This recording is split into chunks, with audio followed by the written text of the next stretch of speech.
আসসালামু আলাইকুম প্রিয় দর্শক, আমার সঙ্গে থাকবার জন্য ধন্যবাদ। 2025 সালের 13 জুন শুক্রবার ইরানে অতর্কিত হামলা চালায় ইসরায়েল। ইসরায়েলি সেনাবাহিনী বলেছে 2 শতাধিক যুদ্ধ বিমান ইরানের ভেতরে শতাধিক লক্ষ্যবস্তুতে হামলা চালিয়েছে। আসমকা এই হামলায় ইরানের শীর্ষ 3 জন সামরিক কমান্ডারকে হত্যার দাবি করেছে ইসরায়েল।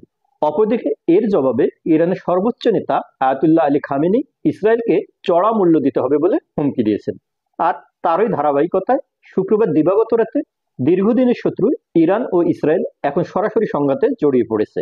দর্শক, এবার দেখে নেওয়া যাক পরস্পর বৈরীভাবাপন্ন এই দুই দেশের সামরিক সক্ষমতা, আক্রমণ করার ক্ষমতা ও আত্মরক্ষার ক্ষেত্রে কার কতটুকু সক্ষমতা রয়েছে। যুক্তরাজ্য ভিত্তিক গবেষণা প্রতিষ্ঠান ইন্টারন্যাশনাল ইনস্টিটিউট অফ স্ট্র্যাটেজিক স্টাডিজের সংক্ষেপে যাকে বলা হয় আইআইএসএস, তাদের 2023 সালে দ্য মিলিটারি ব্যালেন্স প্রতিবেদন অনুসারে ইরানের 6,10,000 সক্রিয় সৈন্য রয়েছে। এর মধ্যে সেনাবাহিনীতে রয়েছে 3,50,000, আইআরজিসিতে 1,90,000, নৌবাহিনীতে 18,000, বিমান বাহিনীতে 37,000 ও বিমান প্রতিরক্ষায় 15,000 জন সৈন্য রয়েছে। এছাড়া ইরানের রিজার্ভ বাহিনীর সদস্য সংখ্যা 3,50,000। কিছু ব্যতিক্রম বাদে 18 বছরের বেশি বয়সী পুরুষদের বাধ্যতামূলকভাবে সামরিক কর্মকাণ্ডে অংশ নিতে হয়। সেদিক থেকে বিচার করলে ইরানের প্রায় 18 বছর ঊর্ধ্ব সব নাগরিকই যুদ্ধ করতে সক্ষম। অপরদিকে ইসরায়েলের 1,69,500 সক্রিয় সৈন্য রয়েছে। সেনাবাহিনীতে 1,26,000, নৌবাহিনীতে 9,500 ও বিমান বাহিনীতে 34,000 সৈন্য রয়েছে। তাদের রিজার্ভ বাহিনীর সদস্য সংখ্যা 4,65,000। 18 ঊর্ধ্ব বয়সী অধিকাংশ নারী ও পুরুষের জন্য সামরিক কর্মকাণ্ডে অংশ নেওয়া বাধ্যতামূলক, তবে নির্দিষ্ট কিছু ক্ষেত্রে তাদেরও ছাড় রয়েছে। সেদিক থেকে বিচার করলে ইসরায়েলের সব নাগরিকও যুদ্ধ করতে সক্ষম। দর্শক, এবার দেখে নেওয়া যাক কার কিরকম সামরিক ব্যয়। স্টকহোম ইন্টারন্যাশনাল পিসি রিসার্চ ইনস্টিটিউট, সংক্ষেপে যাকে বলা হয় SIPRI, 2024 সালের এপ্রিল মাসের তাদের তথ্য অনুযায়ী 2023 সালে ইরান সামরিক খাতে 10.3 বিলিয়ন অর্থাৎ 1030 কোটি ডলার ব্যয় করেছে, যা 2022 সালের তুলনায় 0.6% বেশি।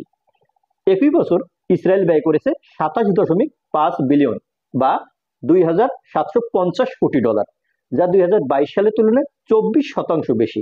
তাদের এ খাতে ব্যয় বেড়েছে মূলত 7 অক্টোবরের পর শুরু করা গাজা যুদ্ধের কারণে। দর্শক, এবার দেখে নেওয়া যাক স্থলবাহিনীতে কে কতটা এগিয়ে আছে। দ্য মিলিটারি ব্যালেন্স 2023 অনুসারে ইরানের আছে 10,513টির বেশি যুদ্ধ ট্যাঙ্ক, 6,798টি আর্টিলারি গান ও 640টির বেশি সাজোয়া যান। সেনাবাহিনীর আছে 50টি হেলিকপ্টার এবং আইআরজিসির আছে 5টি। অপরদিকে ইসরায়েলের আছে প্রায় 400টি যুদ্ধ ট্যাঙ্ক, 530টি আর্টিলারি গান ও 1,190টির বেশি সাজোয়া যান। দর্শক, এখানে দেখা যাচ্ছে ইসরায়েল কেবল সাজোয়া যানের দিক থেকে এগিয়ে রয়েছে ইরানের চেয়ে। এবার দেখা যাক বিমান বাহিনীর সক্ষমতা। দ্য মিলিটারি ব্যালেন্স 2023 অনুসারে ইরানের বিমান বাহিনীর কাছে আছে 312টি যুদ্ধ উপযোগী বিমান, আর আইআরজিসির আছে 23টি। বিমান বাহিনীর রয়েছে 2টি অ্যাটাক হেলিকপ্টার, সেনাবাহিনীর 50টি এবং আইআরজিসির 5টি।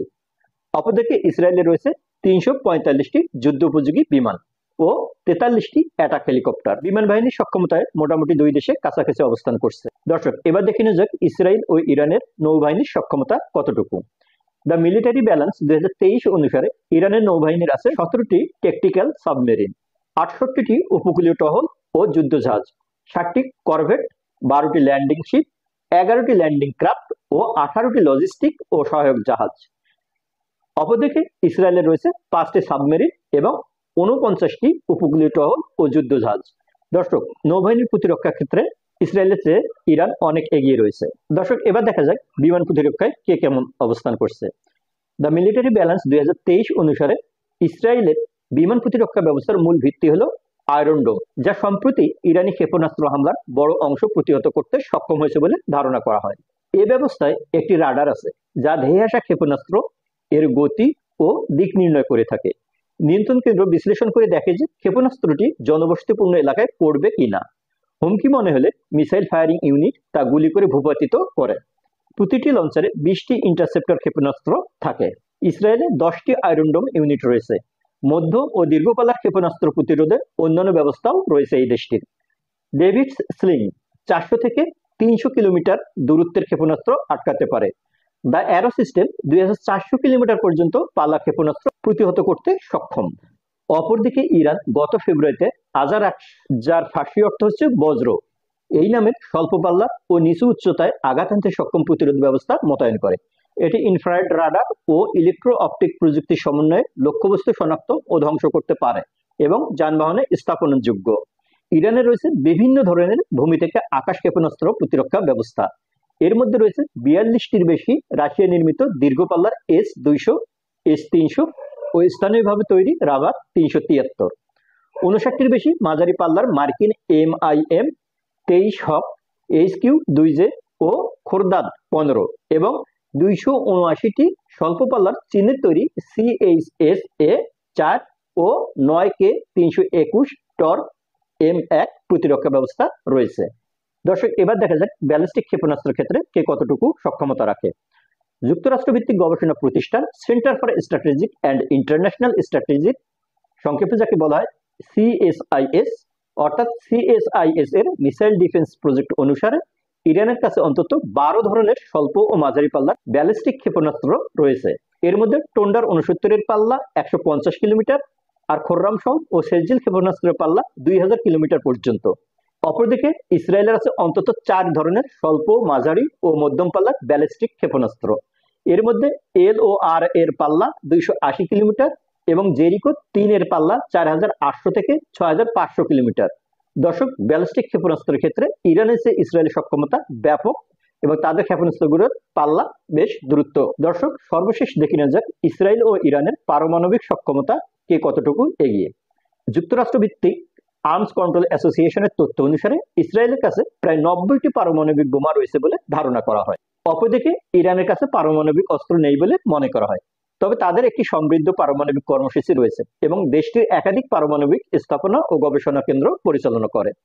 তবে ইরানের সর্বোচ্চ নেতা আয়াতুল্লাহ খামেনি 2000 সালের শুরুতে এক ফতোয়ায় পারমাণবিক অস্ত্র তৈরি নিষিদ্ধের ঘোষণা করেন। অবশ্য গত মে মাসে ইরান সতর্ক করে জানায় দেশটির অস্তিত্ব হুমকির মুখে পড়লে তারা তাদের পারমাণবিক নীতিমালা পরিবর্তন করতে পারে। দর্শক, এই হচ্ছে মূলত ইরান ও ইসরায়েলের সামরিক সক্ষমতার তুলনামূলক অবস্থান।